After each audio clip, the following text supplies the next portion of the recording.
ನಮಸ್ಕಾರ. NKS TV4 news ಬುಲೆಟಿನ್ಗೆ ಸ್ವಾಗತ. ನಾನು ನಿಮ್ಮ ವಿಜಯಲಕ್ಷ್ಮಿ ಕೋಟಿ. ಈಗ ಹೆಡ್ಲೈನ್ಸ್. ಶ್ರೀಮತಿ ಮಂಜುಳಾ ಈಶ್ವರಪ್ಪ ರೇವಡಿ ಇವರಿಂದ ಚಿಲ್ಜೇರಿ ಗ್ರಾಮದಲ್ಲಿ ನೂತನ ಕಾಂಗ್ರೆಸ್ ಮಹಿಳಾ ಘಟಕ ಸ್ಥಾಪನೆ.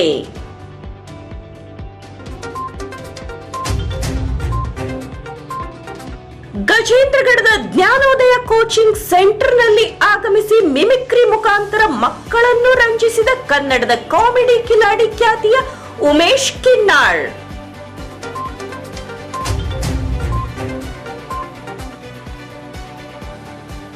ನರೇಗಾದಲ್ಲಿ ಉತ್ತಮ ಕಾರ್ಯನಿರ್ವಹಿಸಿದಂತಹ ಜನರಿಗೆ ಸಂತೋಷ್ ಪಾಟೀಲರಿಂದ ಸನ್ಮಾನ.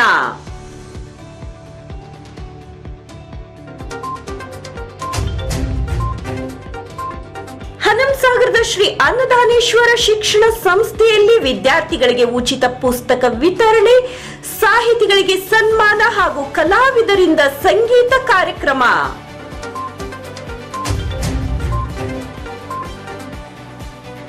ಹುನಗುಂದ ತಾಲೂಕಿನ ನಂದವಾಡಗಿ ಗ್ರಾಮದಲ್ಲಿ LPG ಗ್ಯಾಸ್ ವಿತರಣೆ ಕಾರ್ಯಕ್ರಮ.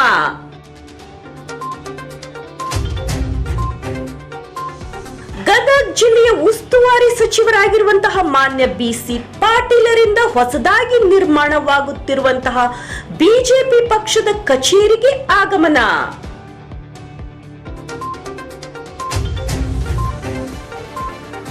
ವಾರ್ತೆಗಳ ವಿವರ. ನರೇಗಾದ ಬ್ಲಾಕ್ ಕಾಂಗ್ರೆಸ್ ಅಧ್ಯಕ್ಷೆಯಾಗಿರುವಂತಹ ಶ್ರೀಮತಿ ಮಂಜುಳಾ ಈಶ್ವರಪ್ಪ ರೇವಡಿ ಅವರು ಗದಗ ಜಿಲ್ಲೆ ಗಜೇಂದ್ರಗಢ ತಾಲೂಕಿನ ಚಿಲ್ಜೇರಿ ಗ್ರಾಮಕ್ಕೆ ಆಗಮಿಸಿ ನೂತನವಾಗಿ ಕಾಂಗ್ರೆಸ್ ಮಹಿಳಾ ಘಟಕವನ್ನು ಸ್ಥಾಪನೆ ಮಾಡಿದರು. ಗದಗ ಜಿಲ್ಲಾ ಗಜೇಂದ್ರಗಢ ತಾಲೂಕು ಚಿಲ್ಜೇರಿ ಗ್ರಾಮದಲ್ಲಿ ನೂತನ ಕಾಂಗ್ರೆಸ್ ಮಹಿಳಾ ಘಟಕವನ್ನು ಸ್ಥಾಪನೆ ಮಾಡಲಾಯಿತು. ನರೇಗಲ್ ಬ್ಲಾಕ್ ಕಾಂಗ್ರೆಸ್ ಅಧ್ಯಕ್ಷೆಯಾಗಿರುವಂತಹ ಶ್ರೀಮತಿ ಮಂಜುಳಾ ಈಶ್ವರಪ್ಪ ರೇವಡಿ ಇವರು ಚಿಲ್ಜೇರಿ ಗ್ರಾಮಕ್ಕೆ ಆಗಮಿಸಿ ನೂತನವಾಗಿ ಕಾಂಗ್ರೆಸ್ ಮಹಿಳಾ ಘಟಕ ಸ್ಥಾಪನೆಯನ್ನು ಮಾಡಿದರು. ಘಟಕದ ಅಧ್ಯಕ್ಷೆಯನ್ನಾಗಿ ಶ್ರೀಮತಿ ವಿಜಯಲಕ್ಷ್ಮಿ ಕೆ ಅತ್ತರ್ಕಾಳ್, ಉಪಾಧ್ಯಕ್ಷೆಯನ್ನಾಗಿ ಮಮತಾಜ್ ಸರ್ಕಾವಸ್ ಮತ್ತು ಕಸ್ತೂರಮ್ಮ, ನರೇಗಲ್ ಪ್ರಧಾನ ಕಾರ್ಯದರ್ಶಿಯಾಗಿ ಕರಿಯಮ್ಮ ದೊಡ್ಮನಿ, ಸಹ ಕಾರ್ಯದರ್ಶಿಯಾಗಿ ಗೌರಮ್ಮ ಬಸಾಪುರ್, ಉಳಿದ 30 ಮಹಿಳೆಯರನ್ನು ಸದಸ್ಯರನ್ನಾಗಿ ನೇಮಕ ಮಾಡಲಾಯಿತು. ಈ ಸಂದರ್ಭದಲ್ಲಿ ಮುಂಬರುವಂತಹ ಚುನಾವಣೆ ಪ್ರಯುಕ್ತ ಕಾಂಗ್ರೆಸ್ ಪಕ್ಷದ ಬೆಂಬಲಕ್ಕಾಗಿ ಈ ಮಹಿಳಾ ಘಟಕವು ನಮ್ಮ ಜೊತೆ ಇರಬೇಕೆಂದು ತಿಳಿ ಹೇಳಿದರು. ಇನ್ನು ಚಿಲ್ಜೇರಿ ಗ್ರಾಮದ ಎಲ್ಲ ಮಹಿಳೆಯರು ಸೇರಿಕೊಂಡು ಶ್ರೀಮತಿ ಮಂಜುಳಾ ಈಶ್ವರಪ್ಪ ರೇವಡಿ ಅವರನ್ನು ಸನ್ಮಾನಿಸಿದರು. NKS TV4 news cameraman Sumanth ಜೊತೆ ರಿಪೋರ್ಟರ್ ವಿಶ್ವನಾಥ್ ಮೇಟಿ, ಗಜೇಂದ್ರಗಢ. 4 ತಿಂಗಳಿಂದ ನನ್ನನ್ನು ಆಯ್ಕೆ ಮಾಡೋಣ ಅಂತಂದ್ರೆ ಕಾಂಗ್ರೆಸ್ ಪಕ್ಷ ಒಂದು ರಾಷ್ಟ್ರೀಯ ಪಕ್ಷ, ಬಲಿಷ್ಠವಾದಂಥ ಪಕ್ಷ.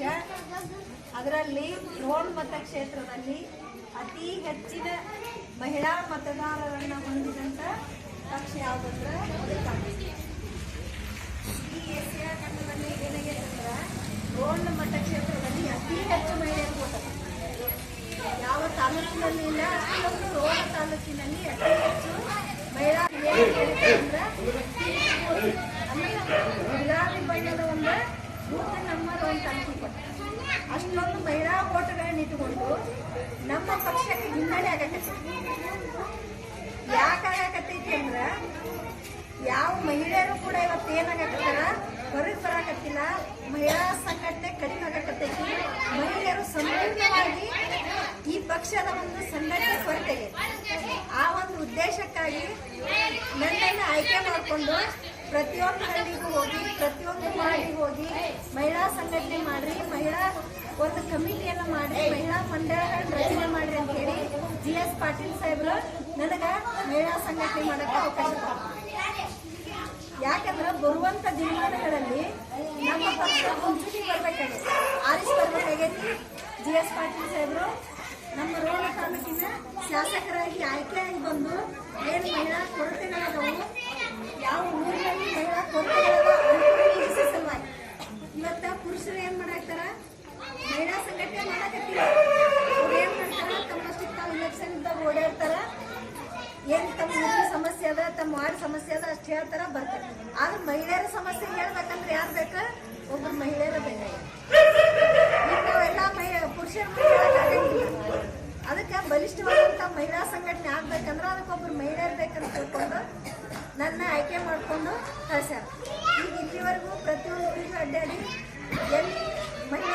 ಮಾಡ್ತಾರಲ್ಲ ಅಲ್ಲಿ ನಾನು ಸಂಘಟನೆ ಮಾಡಕತ್ತೀನಿ.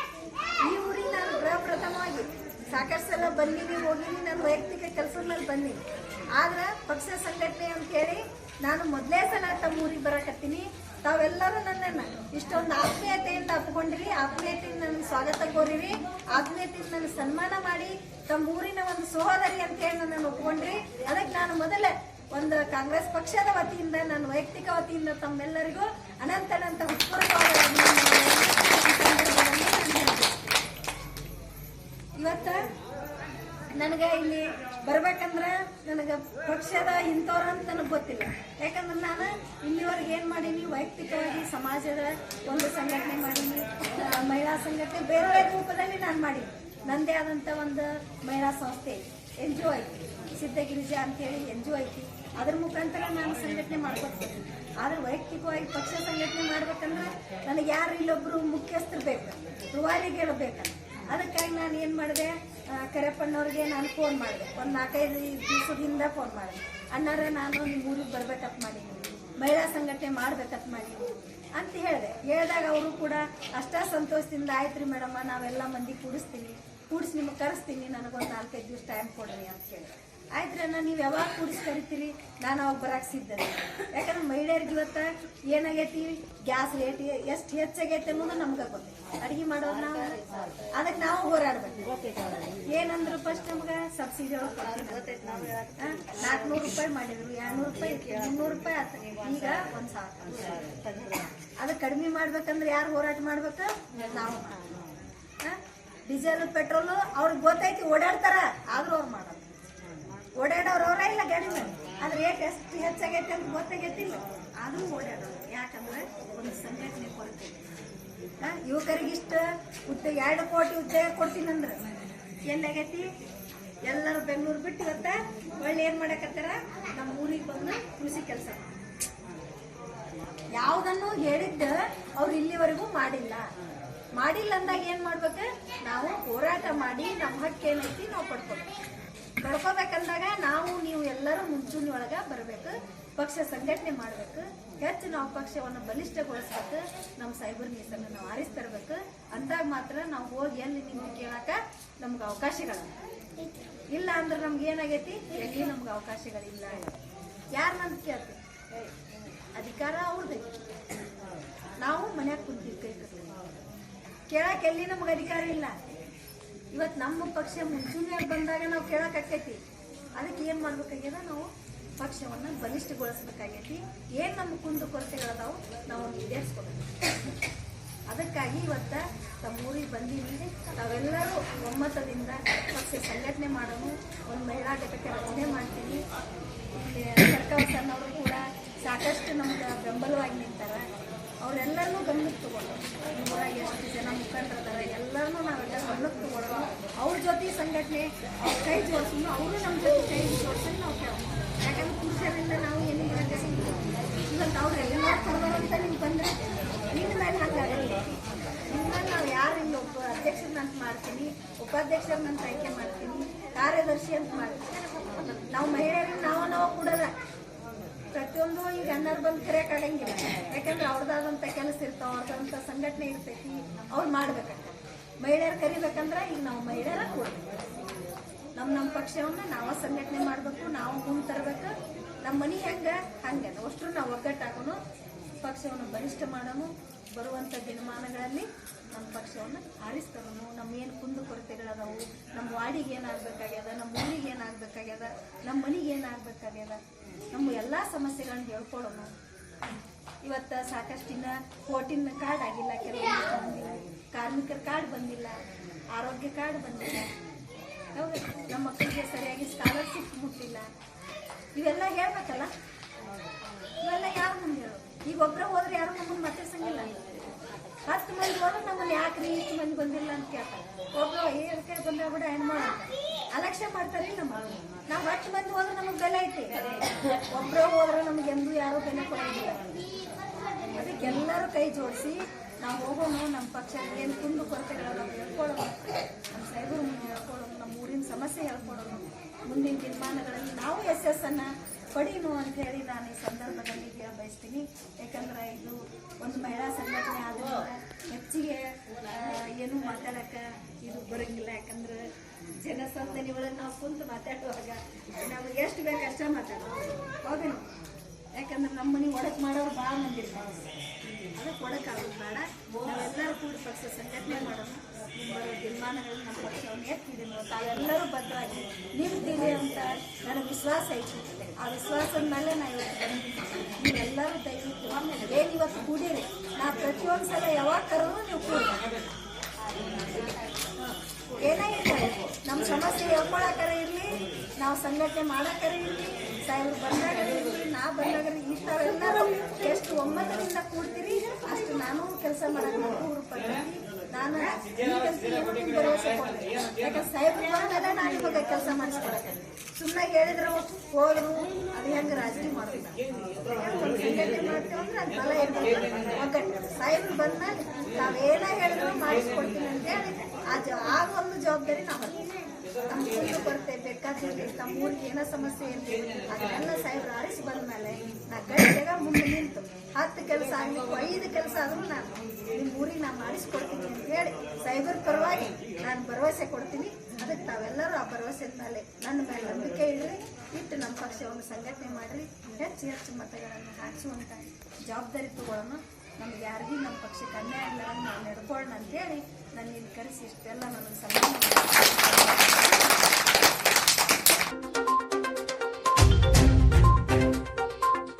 ಕನ್ನಡದ ಕಾಮಿಡಿ ಕಿಲಾಡಿ ಖ್ಯಾತಿಯ ಉಮೇಶ್ ಕಿನ್ನಾಡ್ ಅವರು ಗಜೇಂದ್ರಗಢದ ಸಿಬಿಎಸ್ಇ ಶಾಲೆ ಹಿಂದಿರುವಂತಹ ಜ್ಞಾನೋದಯ ಕೋಚಿಂಗ್ ಸೆಂಟರ್ಗೆ ದಿಢೀರ್ನ ಭೇಟಿ ನೀಡಿ ಆ ಕೋಚಿಂಗ್ ಸೆಂಟರ್ನಲ್ಲಿ ಇರುವಂತಹ ಮಕ್ಕಳಿಗೆ ಮಿಮಿಕ್ರಿ ಮೂಲಕ ರಂಜಿಸಿದರು.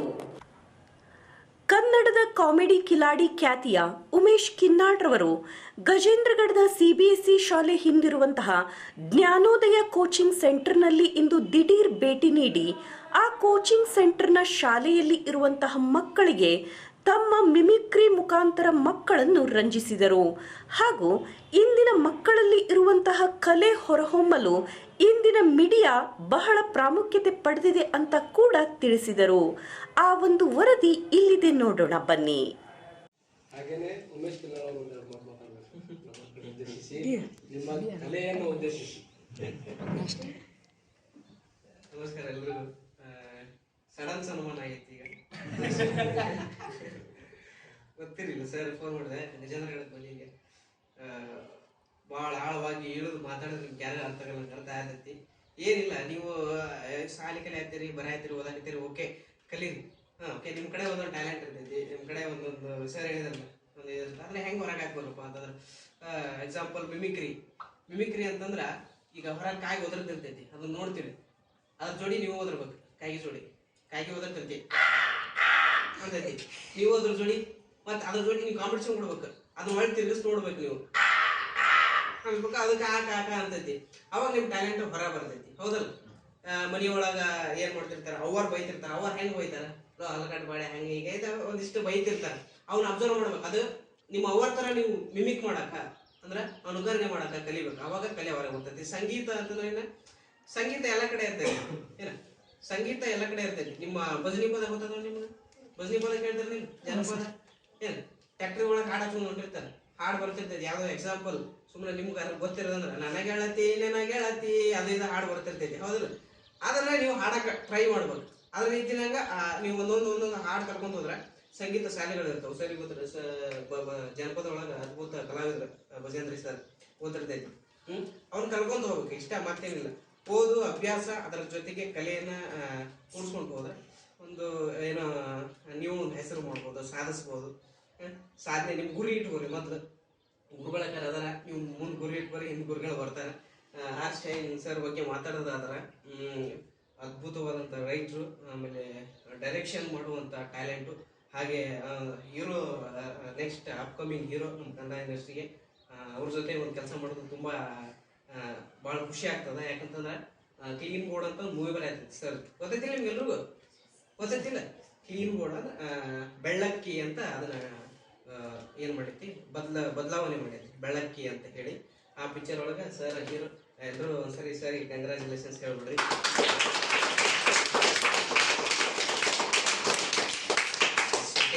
ಚೆನ್ನಾಗಿ ಕಲೀರಿ, ಒಳ್ಳೇದಾಗಲಿ ಎಲ್ರಿಗೂ. ದೇವರ ಆಶೀರ್ವಾದ ಇರಲಿ. Thank you so much.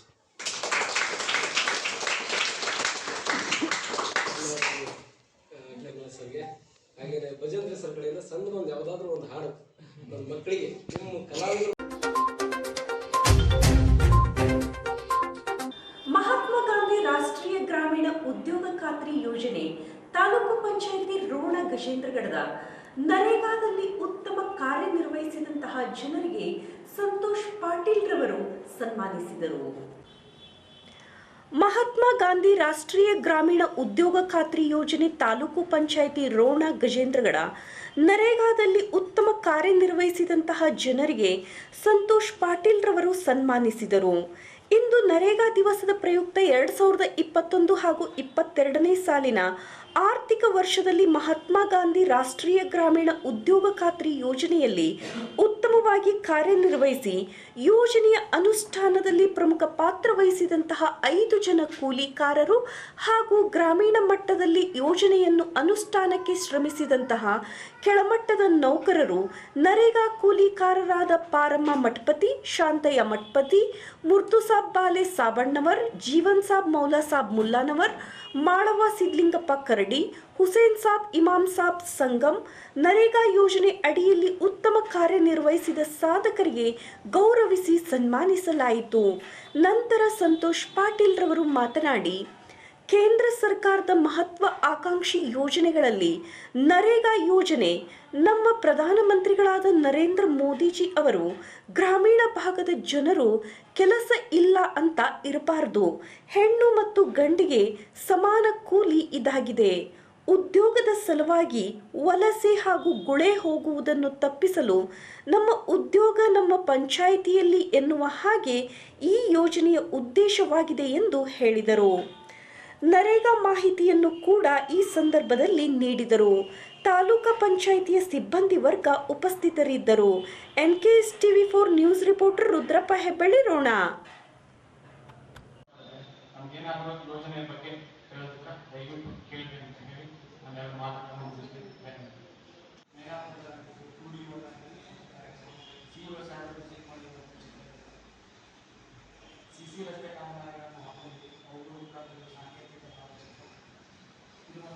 ಮೊದಲ ಗಟರ್ ಮಾಡ್ತೀವಿ. ನಂದೊಂದು ಆಪಾದನೆ ಅಂತಂದ್ರೆ ನಮ್ಮ ಗಟರ್ ಜವಾಬ್ದಾರಿ ಇರಲಿಲ್ಲ, ಒಣ ಗಟರ್ ಮಾಡ್ತೀರಿ, ಹಿಂಗೆ ರೊಕ್ಕ ತೆಗಿಯಕ್ಕೆ ಮಾಡ್ತೀರಿ ಅಂತ ಮಾಡಿದ್ದು. ಕೆಲವು ಕಡೆ ಒಳ್ಳೆಯ ಕೆಲಸಗಳು ಆಗಿದ್ದಾವೆ. ಒಂದು ಕಡೆ ನನಗೆ ಸಂದರ್ಭ ಇನ್ನು ಚಕ್ರಿ ಒಳಗೆ ನೆಕ್ಸ್ಟ್ ಗಟರ್ ಕಾರ್ಯಕ್ರಮ ಗಟರ್ ತೋರಿಸ್ತೀವಿ. ಮೊದಲು ಆ ಥರ ಇದ್ದಂಥ ಎಲ್ಲ ಗಂಟೆ ಗಿಂಟಿ ಬೆಳೆದು ನೀರೆಲ್ಲ ಕೊಡ್ತೀವಿ. ಈಗ ಅತಿ ರಾಜಾ ಕಾಲುವೆ ಸುಮಾರು 10 ಲಕ್ಷ ವೆಚ್ಚದೊಳಗೆ ಊರಾಗಿ ನೀರಿಷ್ಟು ಹೊರಬಿಡ್ತಕ್ಕಂಥ ಕೆಲಸವನ್ನು ನಾವು ಮಾಡ್ತಾ ಇದ್ದೇವೆ. ಮಾನ್ಯ CEO ಸಾಹೇಬರು ನಮ್ದು ನಾವು ರೋಣ ತಾಲೂಕಿನ ನಾವು ಫ್ಲಾಗ್ಶಿಪ್ ಪ್ರೋಗ್ರಾಮ್ ಅಂತ ಕರಿತೇವೆ. ಅಂದ್ರೆ ಕಳೆದ ವರ್ಷ 96 ಹಳ್ಳಿಗಳೊಳಗೆ ನಾವು 89 ಹಳ್ಳಿಗಳೊಳಗೆ ನಾವು ಆರ್ವಿ ಕಾಮಗಾರಿ ಅಂದ್ರೆ ರಿಚ್ ಟು ವ್ಯಾಲಿ ದೀಪದಿಂದ ಹಳ್ಳದವರೆಗೆ ಆ ಕಾರ್ಯಕ್ರಮವನ್ನು ಮಾಡಿದ್ವಿ. ಆ ಸಂದರ್ಭದೊಳಗೆ ಹುಡುಗಿ ಮತ್ತು ಬೆಸರದಲ್ಲಿ ಗ್ರಾಮ ಪಂಚಾಯತಿಗೆ CEO ಸಾಹೇಬರು ಭೇಟಿ ಕೊಟ್ಟಿದ್ರು. ಆ ಸಂದರ್ಭದಲ್ಲಿ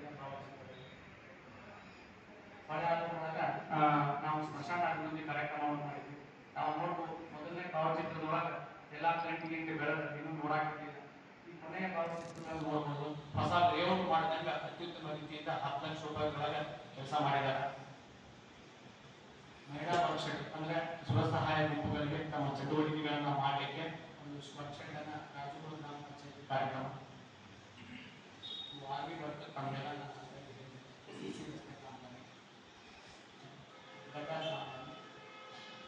ಇದು ತಮ್ಮೆಲ್ಲ ಹೋದ ವರ್ಷ ಮಾರ್ಚ್ ಒಳಗೆ ಯೋಜನೆಯ ಪ್ರಚಾರಾರ್ಥವಾಗಿ ಮಾನ್ಯ MP ಸಾಹೇಬರು ಮತ್ತು ಮಾನ್ಯ ಶಾಸಕರಿಂದ ಉದ್ಯೋಗ ಖಾತ್ರಿ ರಥವನ್ನ ನಾವು ಉದ್ಘಾಟನೆ ಮಾಡಿ ಪ್ರಚಾರಕ್ಕೆ ಇಟ್ಟಿದ್ದೀವಿ. ಇದು ಉದ್ಯೋಗ ಖಾತ್ರಿ IEC ಚಟುವಟಿಕೆ ಕರಪತ್ರವನ್ನ ಮಾನ್ಯ ಶಾಸಕರಿಂದ ಬಿಡುಗಡೆ ಮಾಡ್ತಿದ್ವಿ. ಕ್ಯಾಲೆಂಡರ್ ಅನ್ನು ಕೂಡ ಮಾನ್ಯ ಶಾಸಕರಿಂದ ಬಿಡುಗಡೆ ಮಾಡಿಸಿದ್ವಿ. ಕರಪತ್ರಗಳನ್ನು ಇಲಾಖೆ ಕೊಟ್ಟಿದ್ವಿ. ಮಹಿಳಾ ಕಾರ್ಯಪತ್ರವನ್ನ ತಾಲೂಕಿನ 2 ಪಂಚಾಯತಿಗಳಲ್ಲಿ ಮಾಡಿದ್ವಿ. ಅದನ್ನು ಕೂಡ ನಾವು ಬೆಳಗುತ್ತಿ ಗ್ರಾಮ ಪಂಚಾಯತಿಯಲ್ಲಿ ಮಾಡಿದ್ವಿ. ರೋಜಗಾರ್ ದಿನಾಚರಣೆಗಳನ್ನು ಕೂಡ ನಾವು ಮಾಡ್ತಾ ಇದ್ದೇವೆ. ನರೇಗಾ ಕೂಲಿಕಾರರಿಗೆ ಕೋವಿಡ್ ಸಂದರ್ಭದೊಳಗ ಅವರಿಗೆ ಆರೋಗ್ಯ ತಪಾಸಣಾ ಶಿಬಿರವನ್ನು ಮಾಡಬೇಕಾಗಿತ್ತು. ಅಂತ ಸಂದರ್ಭದಲ್ಲಿ ಭೋಗೇರಿ ಗ್ರಾಮ ಪಂಚಾಯತಿ ಒಳಗೆ ಮತ್ತು ಅಬ್ಬಿಗೇರಿ ಗ್ರಾಮ ಪಂಚಾಯತಿ ಒಳಗೆ ಹಮ್ಮಿಕೊಂಡಿದ್ವಿ. ಇಡೀ ಫಸ್ಟ್ ಟೈಮ್ ರಾಜ್ಯದಲ್ಲೇ ಮೊದಲನೇ ಬಾರಿಗೆ NREG ಲೇಬರ್ಸ್ ಅನ್ನ ಸ್ವಾಬ್ ಟೆಸ್ಟ್ ಮಾಡಿಸಿ ಅವ್ರ ರಿಪೋರ್ಟ್ ಅನ್ನ ಪಡೆದುಕೊಂಡಿರ್ತಕ್ಕಂತಹ ಮೊದಲನೇ ತಾಲೂಕು ಅಂದ್ರೆ ನಮ್ದು ಆದ್ಮೇಲೆ ಮಾನ್ಯ ಕಮಿಷನರ್ ಅನುಜ್ ಶ್ರವಣ್ ಸರ್ನ ಗಮನಿಸಿ ಬೇರೆ ತಾಲೂಕಿನವ್ರಿಗೂ ಇದನ್ನ ರ್ಯಾಂಡಮ್ ಆಗಿ ಟೆಸ್ಟಿಂಗ್ ಮಾಡಿಸ್ಲಿಕ್ಕೆ 6 ಲಕ್ಷ ರೂಪಾಯಿದು ಶಾಲಾ ಶೌಚಾಲಯಗಳಿಗೂ ಇವೆರಡು ಕಂಪ್ಲೀಟ್ ಆಗಿದ್ದು ಚಿತ್ರ ತಮ್ಮೆಲ್ಲರಿಗೂ ಗಮನಕ್ಕೆ ಅಂತ ತೋರಿಸ್ತೀವಿ. 4,30,000 ರೂಪಾಯಿ ಶೌಚಾಲಯ ನಮಗ ಈಗ 1 ವಾರ ಅಷ್ಟ ಆಯ್ತು. ಮಾರ್ಚ್ ಒಳಗೆ ಕಂಪ್ಲೀಟ್ ಮಾಡಿ ಕೊಟ್ಟಿದ್ದಾರೆ. ಅವು ಕೂಡ ವಿವಿಧ ಹಂತಗಳಲ್ಲಿ ಅವುಗಳನ್ನು ಕೂಡ ನಾವು ಅವಶ್ಯಕತೆ ಹಾಕಬೇಕು. ಇದು ಅಬ್ಬಿಗೇರಿ ಮತ್ತು ಜತ್ತಿ ಮತ್ತು ಕುರಟ್ಟಿ ಒಳಗ ರೋಹನ್ ತಾಲೂಕು ಒಳಗ ಮಾಡಿ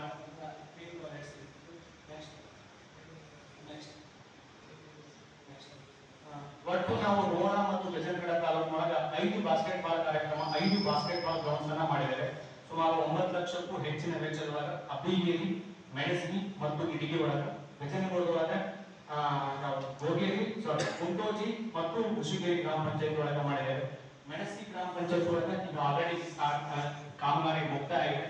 ಅಬ್ಬಿಗೇರಿ ಮತ್ತು ಇಟಗಿ ಒಳಗ ಪೇಂಟಿಂಗ್ ಬಾಕಿ ಉಳಿದೈತಿ. ಈಮೇಲೆ ಸೆಟ್ ಹಾಕಿದ ಆ ಕಾರ್ಯಕ್ರಮ ಕೂಡ ಅವುಗಳ ಭಾವಚಿತ್ರ ಇಲ್ಲಿದ್ದಾವೆ. ಶಾಲಾ ಆಟ ಮೈದಾನ ಇಂಪ್ರೂವ್ಮೆಂಟ್ಸ್ ಫೇಮಸ್ ಆಗ್ತಾ ಇದೆ. ಉದ್ಯಾನವನವನ್ನು ಮಾಡ್ತಾ ಇದೆ. ಇದು ನಮ್ಮ ಸೋಷಿಯಲ್ ಪ್ರಾಜೆಕ್ಟ್ ಡಿಪಾರ್ಟ್ಮೆಂಟ್ ಇಂದ ಕಳೆದ ವರ್ಷಗಳಲ್ಲಿ ಮಾಡಿರ್ತಕ್ಕಂಥ ಕಾರ್ಯಕ್ರಮ ರೋಡ್ ಸೈಡ್ ಪ್ಲಾಂಟೇಶನ್. ಇದು ಮಾನ್ಯ ಸಚಿವರು ನೆಲ್ಲೂರು ಪ್ಲಾಂಟೇಶನ್ಗೆ ವಿಸಿಟ್ ಮಾಡಬೇಕಾಗಿರ್ತಕ್ಕಂಥ ಭಾವಚಿತ್ರ. ಮಾನ್ಯ ಸಚಿವ ಸಾಹೇಬರು ಈ ಹೊಳೆಯಾಳೂರು ನವಗ್ರಾಮಕ್ಕೆ ಭೇಟಿ ನೀಡಿದಾಗ ತೆಗೆದಿರ್ತಕ್ಕಂಥ ಭಾವಚಿತ್ರ. ಇದೆಲ್ಲ ನಿಮ್ಗೆ ಗೊತ್ತೈತಿ. 2015-16ನೇ ಸಾಲೊಳಗೆ ತುಂಬಾ ಚೆನ್ನಾಗಿ ಬರತಕ್ಕಂಥ ಎಲ್ಲರ ಗಮನ ಸೆಳೀತಕ್ಕಂಥ ಪ್ಲಾಂಟೇಶನ್. ಇದು ಶಾಂತಿಗಿರಿ ಜಿಲ್ಲೆದು ಬ್ಲಾಕ್ ಪ್ಲಾಂಟೇಶನ್. ಇದು ನಾನು ಈ ಸಂದರ್ಭದಲ್ಲಿ ಒಂದು ವಿಷಯ ಹಂಚಿಕೊಳ್ಳಿಕ್ಕೆ ಇಷ್ಟಪಡ್ತೇನೆ. ಆಗಸ್ಟ್ 15 ರಾಜ್ಯ ಸರ್ಕಾರದಿಂದ ಒಂದು ಅಡ್ವರ್ಟೈಸ್ಮೆಂಟ್ ಕೊಟ್ಟಿದೆ. ಎಲ್ಲೆಲ್ಲಿ ಒಳ್ಳೊಳ್ಳೆ ಕಾರ್ಯಕ್ರಮ ಅನುಷ್ಠಾನ ಆಗಿದಾವು ಅಂತ ಭಾವಚಿತ್ರವನ್ನ ಅಡ್ವರ್ಟೈಸ್ಮೆಂಟ್ ಮಾಡಲಿಕ್ಕೆ ಪ್ರತಿಯೊಂದು ಜಿಲ್ಲೆಯಿಂದ ಒಂದು ಕಾರ್ಯಕ್ರಮವನ್ನ ಫೋಟೋ ತೆಗೆದು ಹಾಕೊಂಡು ಅಡ್ವರ್ಟೈಸ್ಮೆಂಟ್ ಮಾಡಿದ್ರು. ಅಂಥದ್ರೊಳಗ ನಮ್ಮ ರೋಣದ್ದು ರೋಡ್ ಸೈಡ್ ಪ್ಲಾಂಟೇಶನ್ ಮತ್ತು ಗಜೇಂದ್ರಗಡದ ಒಂದು ಕೃಷಿವನ್ನ ಎರಡು ನಮ್ಮ ತಾಲೂಕಿಗೆ ಆಯ್ಕೆ ಆಗಿತ್ತು. ಅದೇ ರೀತಿ ಜಿಲ್ಲಾ ಮಟ್ಟದ ಕ್ಯಾಲೆಂಡರ್ ಒಳಗ ನಮ್ಮ 3 ಕಾಮಗಾರಿಗಳನ್ನ ಆಯ್ಕೆ ಮಾಡಿದ್ದಾರೆ ಅಂತ ನಾ ಈ ಸಂದರ್ಭದಲ್ಲಿ ಹೆಮ್ಮೆಯಿಂದ ಹೇಳ್ಕೊಳ್ಳಿಕ್ಕೆ ಇಷ್ಟಪಡ್ತೇನೆ. ಈ ಫೋಟೋ ನಮ್ಮ ಕ್ಯಾಲೆಂಡರ್ ಒಳಗ ಆಯ್ಕೆ ಮಾಡಿದ್ದಾರೆ. ಇದು SWM ಅಂದ್ರೆ ಟ್ರೆಂಚ್ ಕಂಪೌಂಡ್ ಮಾಡಿ ನೀರು ಮತ್ತು ಮಣ್ಣಿನ ನಿರ್ವಹಣೆಯನ್ನ ಗುಡ್ಡದ ಪ್ರದೇಶದಲ್ಲಿ ಮಾಡ್ತಾರೆ. ರೆಗ್ಯುಲರ್ ಪ್ರಾಜೆಕ್ಟ್ ಇಂದ ಮಾಡಿರ್ತಕ್ಕಂಥ ಕಾರ್ಯಕ್ರಮ ಇದು. ಡ್ರೋನ್ ಕ್ಯಾಮೆರಾದಿಂದ ಸೆರೆಹಿಡಿದಿರ್ತಕ್ಕಂಥ ಚಿತ್ರ. ಇದು studio PHC primary health centre ಮುಂದೆ ಈಗಿನ ನಾವು ಗಾರ್ಡನ್ ಮಾಡ್ತೇವೆ. ಅದನ್ನು ಅಭಿವೃದ್ಧಿ ಹಂತದಾಗಿರ್ತಕ್ಕಂಥ ಹನಂಸಾಗರದ ಶ್ರೀ ಅಂತಾನೇಶ್ವರ ಶಿಕ್ಷಣ ಸಂಸ್ಥೆಯಲ್ಲಿ ದಿವಂಗತ ಚಂದಪ್ಪ ಬಸಪ್ಪ ಸಜ್ಜನ್ ಹಾಗೂ ದಿವಂಗತ ಮಹಾಂತಮ್ಮ ಚಂದಪ್ಪ ಸಜ್ಜನ್ ಇವರ ಸ್ಮರಣಾರ್ಥವಾಗಿ ಏರ್ಪಡಿಸಲಾಗಿರುವಂತಹ ಪುಸ್ತಕ ಸಂಸ್ಕೃತಿ, ಉಪನ್ಯಾಸ, ಸಂಗೀತ ಹಾಗೂ ಉಚಿತ ಪುಸ್ತಕ ವಿತರಣೆ ಕಾರ್ಯಕ್ರಮವನ್ನು ಉದ್ಘಾಟಿಸಲಾಯಿತು. ಕುಷ್ಟಗಿ ತಾಲೂಕಿನ ಹನಂಸಾಗರದ ಶ್ರೀ ಅನ್ನದಾನೇಶ್ವರ ಶಿಕ್ಷಣ ಸಂಸ್ಥೆಯಲ್ಲಿ ಏರ್ಪಡಿಸಲಾಗಿರುವಂತಹ ಪುಸ್ತಕ ಸಂಸ್ಕೃತಿ, ಉಪನ್ಯಾಸ, ಸಂಗೀತ ಹಾಗೂ ಉಚಿತ ಪುಸ್ತಕ ವಿತರಣೆ ಕಾರ್ಯಕ್ರಮವನ್ನು ಮುಖಂಡ ಬಸವರಾಜ್ ಚಿನ್ವಾಲ್ ರವರು ಉದ್ಘಾಟಿಸಿದರು.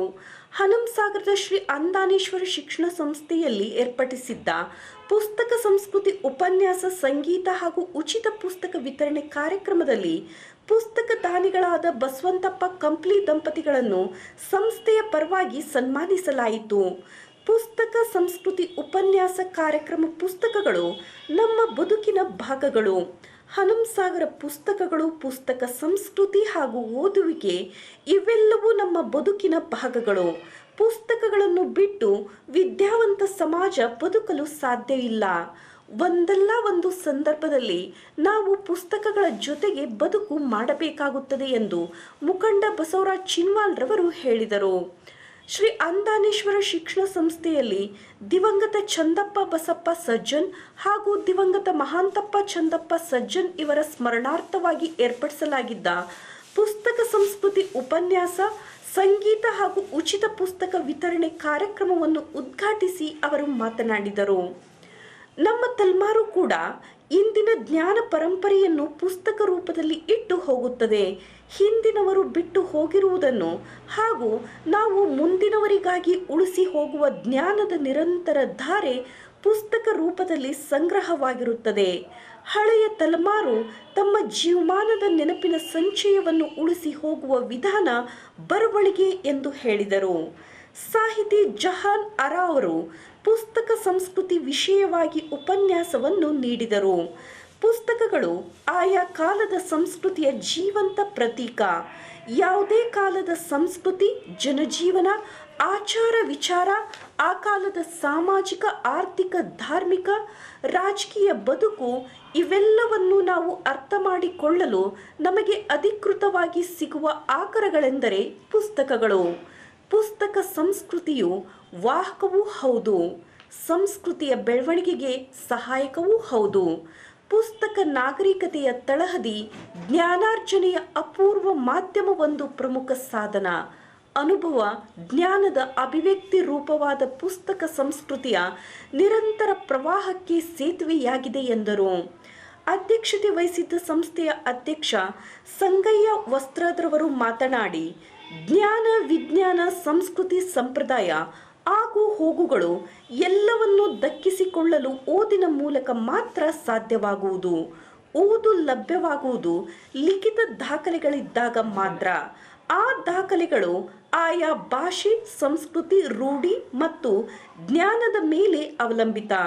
ಇವೆಲ್ಲವೂ ಒಂದೆಡೆ ದಕ್ಕುವುದಾದರೆ ಅದು ಪುಸ್ತಕದಲ್ಲಿ ಮಾತ್ರ ಎಂದರು. ಪುಸ್ತಕದಾನಿ ಬಸವಂತಪ್ಪ ಕಂಪ್ಲಿ ಮಾತನಾಡಿ, ಪುಸ್ತಕವೆನ್ನುವುದು ಒಂದು ಜೀವಿತವನ್ನೇ ಕಟ್ಟುವ, ಸಾಮ್ರಾಜ್ಯವನ್ನೇ ಅಸ್ತಿತ್ವಕ್ಕೆ ತರುವಂತಹ ಹಸನಾದ ಬದುಕನ್ನು ಸೃಷ್ಟಿಸುವ ಶಕ್ತಿಶಾಲಿ ದ್ರವ್ಯ. ಇಂಥದ್ದೊಂದು ದ್ರವ್ಯ ಎಲ್ಲರಿಗೂ ತಲುಪುವಂತಾದರೆ ಅರಿವಿನ ಕೀಲಿಕೈ ಸಿಕ್ಕಂತೆಯೇ ಸರಿ. ಪುಸ್ತಕಗಳು ಕೇವಲ ನಿರ್ಜೀವ ವಸ್ತುಗಳಲ್ಲ, ಬದಲಾಗಿ ವ್ಯಕ್ತಿಯ ವ್ಯಕ್ತಿತ್ವವನ್ನು ಶ್ರೇಷ್ಠ ಮಟ್ಟಕ್ಕೆ ಒಯ್ಯುವ ಜೀವ ಸೆಲೆಗಳು ಎಂದರು. ಲೇಖಕ ಕಿಶನ್ ರಾವ್ ಕುಲಕರ್ಣಿ ಪ್ರಾಸ್ತಾವಿಕವಾಗಿ ಮಾತನಾಡಿದರು. ಕಾರ್ಯಕ್ರಮದಲ್ಲಿ ಪುಸ್ತಕ ದಾನಿಗಳನ್ನು, ಲೇಖಕರನ್ನು ಸನ್ಮಾನಿಸಲಾಯಿತು.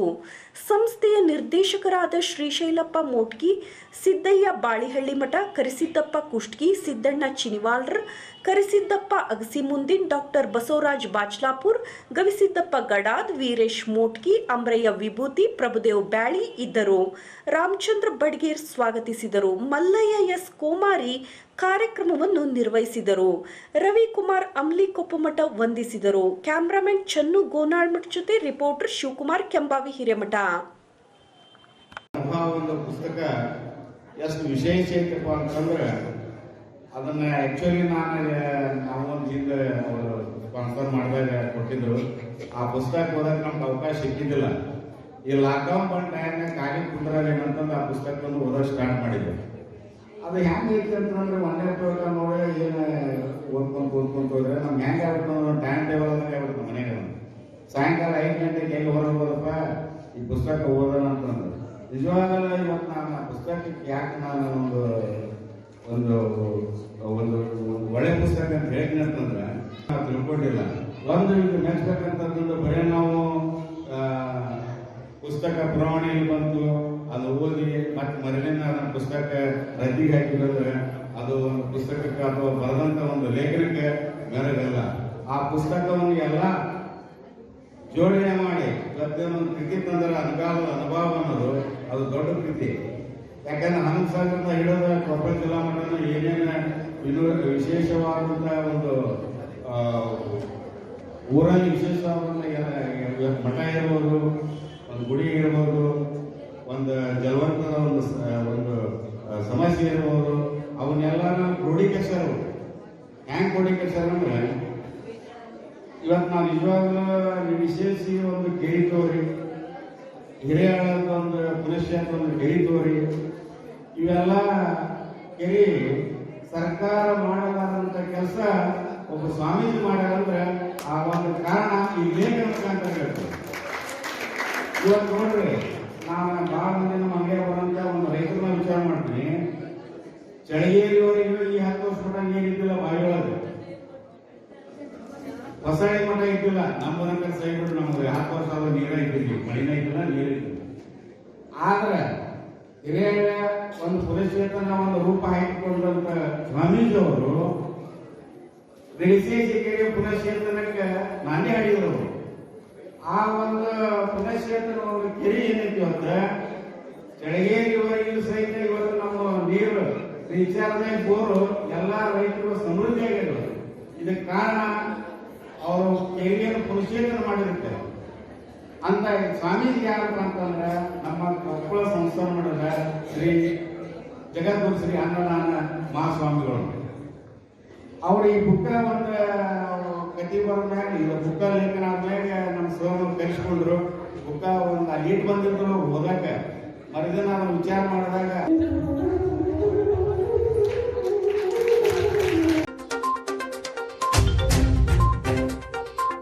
ಕೇಂದ್ರ ಸರ್ಕಾರದ ಪ್ರಧಾನಮಂತ್ರಿ ಉಜ್ವಲ ಯೋಜನೆ ಅಡಿಯಲ್ಲಿ ಹುನಗುಂದ ತಾಲೂಕಿನ ನಂದವಾಡಗಿ ಗ್ರಾಮದಲ್ಲಿ ಎಲ್ಪಿಜಿ ಗ್ಯಾಸ್ ವಿತರಣೆ ಕಾರ್ಯಕ್ರಮವನ್ನು ಹಮ್ಮಿಕೊಳ್ಳಲಾಗಿತ್ತು.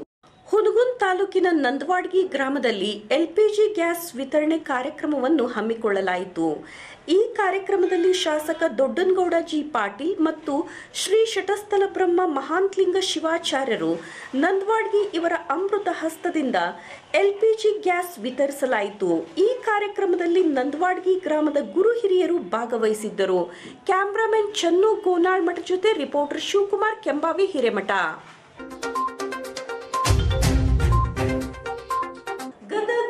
ಉಸ್ತುವಾರಿ ಸಚಿವರಾಗಿರುವಂತಹ ಮಾನ್ಯ ಬಿಸಿ ಪಾಟೀಲ್ ರವರು ಉಸ್ತುವಾರಿ ಸಚಿವರಾದ ನಂತರ ಮೊದಲ ಬಾರಿಗೆ ಗದಗ ನಗರಕ್ಕೆ ಆಗಮಿಸಿ ಹೊಸದಾಗಿ ನಿರ್ಮಾಣವಾಗುತ್ತಿರುವಂತಹ ಬಿಜೆಪಿ ಪಕ್ಷದ ಕಚೇರಿಗೆ ಆಗಮಿಸಿ ಮಾತನಾಡಿದರು.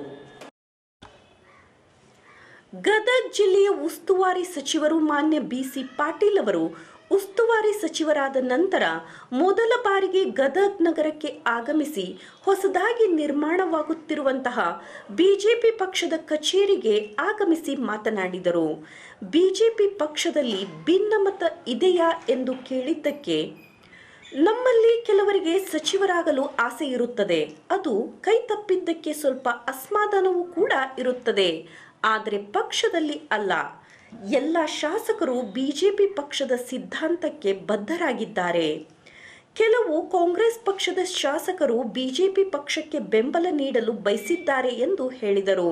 ಹಾಗೂ ಈ ಮುಂಚೆ ಬಂದಂತಹ ಕಾಂಗ್ರೆಸ್ ಪಕ್ಷದಿಂದ ಬಿಜೆಪಿಗೆ ಬಂದವರು ಯಾವತ್ತೂ ಬಿಜೆಪಿ ಬಿಟ್ಟು ಹೋಗುವುದಿಲ್ಲ ಎಂದು ಹೇಳಿದರು. ಏನೇ ಆಗಲಿ, ನಾವು ಬಿಜೆಪಿ ಮನೆಗೆ ಮಗಳ ರೀತಿಯಲ್ಲಿ ಬಂದಿದ್ದೇವೆ, ನಾವು ಮನೆಯ ಮಕ್ಕಳು ಎಂದು ಹೇಳಿದರು. ಬಿಜೆಪಿ ಗದಗ ಜಿಲ್ಲೆಯ ಕಾರ್ಯಕರ್ತರು ರಾಮ್ಲು ಸಿಸಿ ಪಾಟೀಲ್ ರವರು ಗದಗ ಉಸ್ತುವಾರಿ ಸಚಿವರಾಗಲಿ ಎಂದು ಸಾಮಾಜಿಕ ಜಾಲತಾಣಗಳಲ್ಲಿ ಬೆಂಬಲ ವ್ಯಕ್ತಪಡಿಸುತ್ತಿದ್ದಾರೆ. ಅದಕ್ಕೆ ಏನು ಹೇಳುತ್ತೀರಿ ಎಂದು ಕೇಳಿದಾಗ ಅದಕ್ಕೆ ಅವರ ಅಭಿಮಾನಿಗಳು ಇಲ್ಲಿ ಸಾಕಷ್ಟು ಜನರಿದ್ದಾರೆ, ನಾನು ಸಿಎಂ ಅವರ ಆಜ್ಞೆಯಂತೆ ಇಲ್ಲಿಗೆ ಬಂದಿದ್ದು, ನಮ್ಮ ಪಕ್ಷದಲ್ಲಿ ಸಿಎಂ ಹೇಗೆ ಹೇಳುತ್ತಾರೆ ಅದೇ ರೀತಿಯಲ್ಲಿ ನಡೆದುಕೊಳ್ಳುತ್ತೇವೆ, ನಮ್ಮ ಧರ್ಮ, ನಾವು ಶಿಸ್ತಿನ ಸಿಪಾಯಿಗಳು ಎಂದು ಹೇಳಿದರು. ನಂತರ ವೀರೇಶ್ವರ ಪುಣ್ಯಾಶ್ರಮಕ್ಕೆ ಭೇಟಿ ನೀಡಿದ ನಂತರ ಡಿಸಿ ಕಚೇರಿಗೆ ಬಂದು ಚರ್ಚೆ ನಡೆಸಲಾಗುವುದು ಎಂದು ಹೇಳಿದರು. ಎನ್ಕೆಎಸ್ ಟಿವಿ4 ಕ್ಯಾಮರಾಮನ್ ಜಗದೀಶ್ ಜೊತೆ ಅಶೋಕ್ ಹೂಗರ್, ಗದಗ. ಭಾರತೀಯ ಜನತಾ ಪಕ್ಷಕ್ಕೆ, ಬಿಸಿ ಪಾಟೀಲ್ ಅವರಿಗೆ, ಸಿಸಿ ಪಾಟೀಲ್ ಅವರಿಗೆ ಭಾರತ್ ಮಾತಾ ಕಿ. ಇವತ್ತು ಗದಗ ಜಿಲ್ಲಾ ಉಸ್ತುವಾರಿಯಾಗಿ ನನ್ನ ಕರ್ನಾಟಕ ಸರ್ಕಾರದ ಮುಖ್ಯಮಂತ್ರಿಗಳು ಬಸವರಾಜ ಬೊಮ್ಮಾಯಿ ಅವರು ನನ್ನ ನೇಮಕ ಮಾಡಿದ್ದಾರೆ. ಆ ದೃಷ್ಟಿಯಲ್ಲಿ ಇವತ್ತು ಗದಗ ಪಟ್ಟಣಕ್ಕೆ ಬಂದು ಗದಗದ ಜಿಲ್ಲಾಧಿಕಾರಿಗಳ ಕಚೇರಿಯಲ್ಲಿ ಒಂದು ಸಭೆಯನ್ನು ನಡೆಸ್ತಾ ಇದ್ದೇನೆ. ಅದಕ್ಕಿಂತ ಮುಂಚೆ ನಮ್ಮ ಬಿಜೆಪಿ ಪಕ್ಷದ ನೂತನ ಕಟ್ಟಡ ಏನು ಪ್ರಾರಂಭ ಆಗ್ತಿದೆ ಆ ಕಟ್ಟಡವನ್ನು ವೀಕ್ಷಣೆ ಮಾಡ್ತಾ ಇದ್ದೀವಿ. ಇದರ ನಂತರ ಬಿಜೆಪಿ ಕಚೇರಿಗೆ ಹೋಗಿ ಅಲ್ಲಿಂದ ಪಂಚಾಯತ್ ಒಂದು ಮಠಕ್ಕೆ ತೋರಿಸ್ತಾರೆ, ಮಠಕ್ಕೆ ಹೋಗಿ ಅಲ್ಲಿಂದ ಜಿಲ್ಲಾಧಿಕಾರಿಗಳ ಕಚೇರಿಗೆ ಬಂದು ಜಿಲ್ಲಾಧಿಕಾರಿಗಳ ಕಚೇರಿಯಲ್ಲಿ ಎಲ್ಲ ಜಿಲ್ಲಾ ಮುಖ್ಯ ಅಧಿಕಾರಿಗಳ ಜೊತೆಗೆ ಒಂದು ಸಭೆಯನ್ನು ನಡೆಸ್ತಾರೆ. ಸರ್, ಈಗ ಉಸ್ತುವಾರಿ ಸಚಿವರಿಗೆ ನೀವು ಬೇಡ, ಶ್ರೀರಾಮುಲು ಬೇಕು, ಸಿಸಿ ಪಾಟೀಲ್ ಮುಂದುವರಿಲಿ ಅಂತೇಳಿ ಎಲ್ಲ ಸೋಷಿಯಲ್ ಬಿಜೆಪಿ ಕಾರ್ಯಕರ್ತರು ಮಾಡ್ತಾ ಇದ್ರು. ನಾನು ಕೇಳ್ಕೊಂಡು ಬಂದಿಲ್ಲ, ಸರ್ಕಾರ ನೇಮಕ ಮಾಡಿದೆ, ಮುಖ್ಯಮಂತ್ರಿಗಳು ನೇಮಕ ಮಾಡಿದ್ದಾರೆ, ಬಂದಿದ್ದೀನಿ. ಯಾರು ಉಸ್ತುವಾರಿ ಸಚಿವರು ಇರಬೇಕು ಅಂತ ತೀರ್ಮಾನ ಮಾಡೋದು ಮುಖ್ಯಮಂತ್ರಿಗಳು ಅಂತ ತೀರ್ಮಾನ ಮಾಡಿ. ಅಂದರೆ ಹೆಚ್ಚಿನ ವಿರೋಧ ಮಾಡಿದ ಸಹಕಾರ ಸಿಗುತ್ತಾ ಸರ್ ತಮಗೆ ಅಂತ ಇರ್ತಾರೆ. ಪಾಪ ಶ್ರೀರಾಮುಲವರು ಇಲ್ಲಿ ಉಸ್ತುವಾರಿ ಮಂತ್ರಿಗಳಾಗಿ ಹೋಗಿದ್ದಾರೆ, ಅವರ ಅಭಿಮಾನಿಗಳು ಇರ್ತಾರೆ. CC ಪಾಟೀಲ್ ಅವರ ಅಭಿಮಾನಿಗಳು ಇದೇ ಜಿಲ್ಲೆಯವರು ಇರ್ತಾರೆ. ಆದರೆ ಪಕ್ಷದ ಒಂದು ನೀತಿ ಇವತ್ತು ಜಿಲ್ಲೆಯಲ್ಲಿ ಮಾಡಬಾರ್ದು ಅನ್ನೋ ಉದ್ದೇಶಕ್ಕೆ ನಾನು ಹಾವೇರಿಲೇ ಇದ್ದೆ. ಹಾವೇರಿಯಿಂದ ಪಕ್ಕದ ಜಿಲ್ಲೆಗೆ ಹಾಕಿದ್ದಾರೆ, ಬಂದಿದ್ದೀನಿ. ಇದೇನು ಗದಗ ಹೊಸದೇನಲ್ಲ, ಹಳೆಯ ಅಖಂಡ ಧಾರವಾಡ ಜಿಲ್ಲೆಯ ಒಂದು ಭಾಗ. ಇದು ಎಲ್ಲ ನಮ್ಮವರೇ ಇದ್ದಾರೆ. ಖಂಡಿತ ಭಾರತೀಯ ಜನತಾ ಪಕ್ಷ ಭಾಳ ದೊಡ್ಡ ಪಕ್ಷ, ಎಲ್ಲರೂ ಸಹಕಾರ ನೀಡ್ತಾರೆ. ಒಳ್ಳೆಯ ಈ ಜಿಲ್ಲೆಯಲ್ಲಿ ಉಸ್ತುವಾರಿ ಆಗಿರೋವರೆಗೂ ಉತ್ತಮವಾದಂಥ ಕಾರ್ಯಗಳನ್ನು ಜನರ ಸಹಕಾರದೊಂದಿಗೆ, ಪಕ್ಷದ ಕಾರ್ಯಕರ್ತರ ಸಹಕಾರದೊಂದಿಗೆ, ಎಲ್ಲ ಜನಪ್ರತಿನಿಧಿಗಳ ಸಹಕಾರದೊಂದಿಗೆ ಮಾಡ್ತಾರೆ. ಮೊದಲ ಬಾರಿಗೆ ನೀವು ಇವತ್ತು ಬಂದಿದ್ರಿ, ಇವತ್ತು ಯಾರೋ ನಿಮ್ಮ BJP ಶಾಸಕರು ಸಂಗೂರು ಸರ್ ಬಿಟ್ಟಿದ್ದು ಯಾರೋ ನಿಮಗೆ ಇಲ್ಲಿ ಬಂದಿಲ್ಲ, ಅದೊಂದು ಅಸಮಾಧಾನ ಹೊರಹಾಕ್ತಿದ್ರು, ಏನು ಗೈರಾಗ್ತಾರೆ? ಅದು CC ಪಾಯಿಂಟ್ರು 12 ಗಂಟೆಗೆ ಬರ್ತಾ ಇದ್ದಾರೆ. ಅವರು ಬೆಂಗಳೂರಿಂದ 9 ಗಂಟೆಗೆ ಹೊರಟು ನಾನು ಬಂದು 12ಕ್ಕೆ ಜಾಯ್ನ್ ಆಗ್ತೀನಿ ಅಂತ ಹೇಳಿದ್ದಾರೆ. ಬರ್ಬೋದು, ಬರ್ತಾರೆ, ಎಲ್ಲ ಬರ್ತಾರೆ. ಆಫೀಸಿಗೆ ಬರ್ತಾರೆ. ಜಿಲ್ಲಾಧಿಕಾರಿಗಳ ಸಭೆ ಅಲ್ಲಿ ಸಭೆ ಇರೋದು, ಅಲ್ಲಿ ಬರ್ತಾರೆ. ಸರ್, ಸಚಿವ ಸಂಪುಟ ಸಂಬಂಧಪಟ್ಟಾಗೆ ಸರ್ ಕೆಲವರಲ್ಲಿ ಅಸಮಾಧಾನ ಇದೆ ಸರ್. ಇದು ಸಹಜ, ಒಂದು 5 ಬೆರಳು ಸಮ ಇರಲ್ಲ. ಅಸಮಾಧಾನ ಅಂತ ಹೇಳಿದ್ರೆ ಇನ್ನೂ 4 ಪೋಸ್ಟ್ ಖಾಲಿ ಇದೆ, ನಾವು ಆಗಬೇಕು ಅನ್ನೋ ಆಕಾಂಕ್ಷೆ, ಆಸೆ ಎಲ್ರಿಗೂ ಇರ್ತದೆ. ಹಾಗಾಗಿ ಅವರವರ ಆಸೆಗಳನ್ನು ಪುನರಚನೆ ಆಗುತ್ತೋ ವಿಸ್ತರಣೆ ಆಗುತ್ತೆ? ವಿಸ್ತರಣೆ ಆಗುತ್ತೋ ಪುನರಚನೆ ಆಗುತ್ತೆ? ಅದನ್ನು ಮುಖ್ಯಮಂತ್ರಿಗಳು ಹೇಳ್ಬೇಕು, ನಾನು ಹೇಳಕ್ಕೆ ಸರ್. ಆಲ್ರೆಡಿ ಕೆಲವರು ನಾಯಕರು ಡೆಲ್ಲಿ ಒಳಗೆ ಬೀಳ್ಬಿಟ್ಟಿದ್ದಾರೆ ಸರ್. ಸಹಜ, ಅದು ನಮ್ಮ ಪಕ್ಷದ ವರಿಷ್ಠರನ್ನ ಭೇಟಿ ಮಾಡಕ್ಕೆ ಹೋಗಿರ್ತಾರೆ. ಪಕ್ಷದ ವರಿಷ್ಠರು ಯಾರನ್ನ ತೀರ್ಮಾನ ಮಾಡ್ತಾರೆ. ಮತ್ತಷ್ಟು ಸುದ್ದಿಯೊಂದಿಗೆ ನಿಮ್ಮನ್ನು ಮತ್ತೆ ಭೇಟಿಯಾಗುತ್ತೇನೆ. ಅಲ್ಲಿವರೆಗೆ ನೋಡ್ತಾ ಇರಿ NKS TV 4. ನಿಮಗಾಗಿ, ನಿಮ್ಮ ಸೇವೆಗಾಗಿ ಇದು ನಿರಂತರ ಕಾರ್ಯಪಡೆ.